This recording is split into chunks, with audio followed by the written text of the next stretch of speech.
Start. Mit Wasted Love geht JJ diese Woche beim Eurovision Song Contest für Österreich an den Start.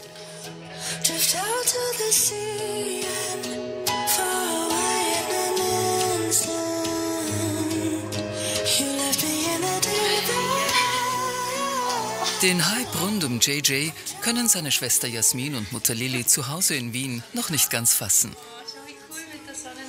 Am Samstag könnte JJ alias Johannes Pietsch den ESC, den Eurovision Song Contest, für Österreich gewinnen. Dass er vielleicht bald ein weltweit gefeierter Star sein könnte, wirkt für die Familie noch surreal. Ich habe einen Anruf bekommen von ihm und er hat gesagt, ja, Jasmin, rate mal was. Und ich so, nein. Also ja, ich werde Österreich repräsentieren beim Song Contest in Basel. Und ja, dann haben wir beide begonnen, am Handy zu weinen. Und ja, und ich konnte es kaum erwarten, bis er dann endlich zu Hause kommt, dass ich ihn dann umarmen kann, ihn drücken kann und ja, ihn dann in Person gratulieren kann. Musik spielte in JJs Leben schon immer eine wichtige Rolle. Mit 15 besuchte er die Opernschule der Wiener Staatsoper, ist ausgebildeter Countertenor. Zuletzt war er in Mozarts Zauberflöte zu sehen und zu hören. Seitdem wir Kinder waren, hat er immer unter der Dusche gesungen. Da hat er alles Mögliche probiert. Also hat er Ariana Grande gesungen, Michael Jackson, Mariah Carey, also alles durchprobiert. Da hat er auch ein bisschen Oper gesungen. Ich habe einfach gehört, dass er hat die Töne getroffen, es hat gut geklungen. Mitentdeckt hat JJ der Musikjournalist Peter Schreiber. Er castet potenzielle Kandidatinnen und Kandidaten für den ESC. Wie stark muss ein Kandidat, eine Kandidatin beim ESC polarisieren? Ich weiß nicht, ob man es unbedingt polarisieren nennen muss, aber ich finde, interessant sein ist auf jeden Fall ein Vorteil. Klar schaust du auf Leute irgendwie hin, die in irgendeiner Art und Weise polarisieren, aber ich glaube, es muss schon noch irgendwie was Echtes dahinter sein. Das ist für mich das Wichtigste und ich glaube schon, dass das JJ hat. Auffallen, begeistern, eine Show bieten. All das in nur 3 Minuten. Viele Teilnehmer provozieren. Vielen autoritären Ländern wird das zu bunt, zu schrill, zu queer. Wie Nemo. Mit diesem Song hat er für die Schweiz den Song Contest nach Basel geholt.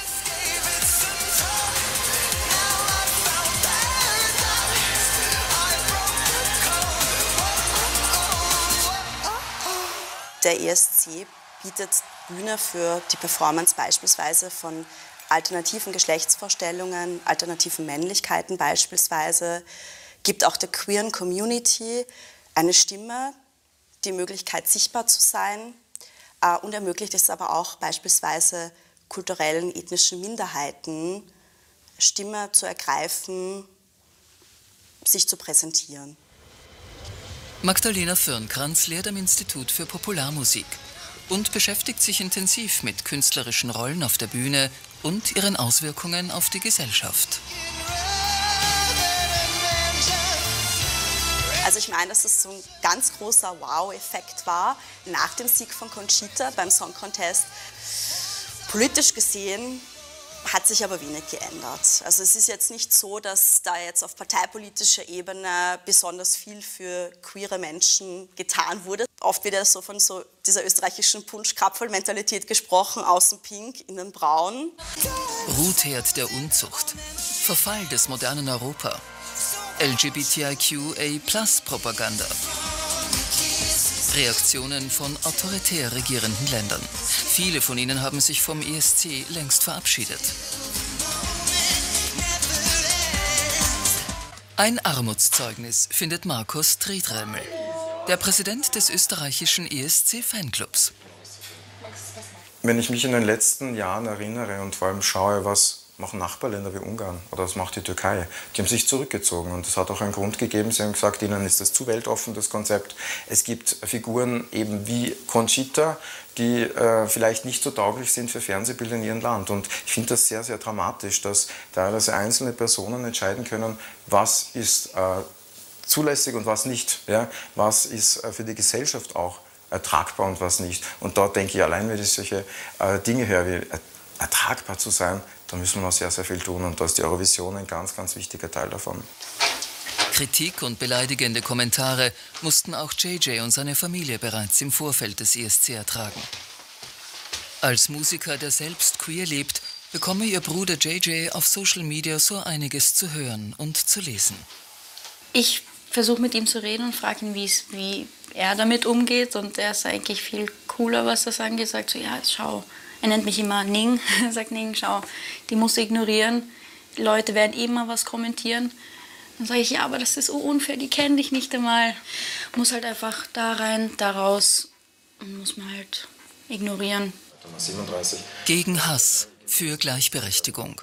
Darum geht es auch im Queeren Community Center Feel Free in Graz. Markus Tritremmel trifft viele ESC-Fans hier regelmäßig. Das schreit 80er. Warum ist der ESC eigentlich so queer? Ich glaube, weil es einfach die Showwelt ist. Die ist bunt, die ist glitzernd, die ist kreativ. Das heißt, je bunter, je schriller, je lauter, desto mehr queer zieht man an. Ich würde sagen, je kunstvoller etwas sein soll, ich will aber nicht alles über den Kamm scheren. Ne? Aber natürlich ist es eine Kunstszene, die sich auch dort entwickelt. Jedes Lied in 3 Minuten so zu inszenieren, dass Europa und Australien dafür wählt, das ist ein Kunstwerk. Ja? Sonst landet man weit hinten. Man muss die Herzen berühren. Die Regenbogenflagge. Auf der ESC-Bühne ist sie seit heuer verboten.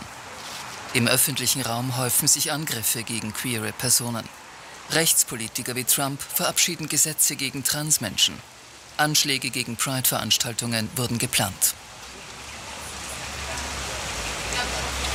Gerade in Zeiten, in denen die Rechte von queeren Menschen, der LGBTIQ+-Community, Transmenschen unter Beschuss stehen, denken wir an die USA beispielsweise, denken wir an Russland, denken wir an Ungarn, wäre es umso wichtiger, die Bühne des Song Contest als politische Bühne zu nutzen, um diesen Minderheiten eine Stimme zu geben.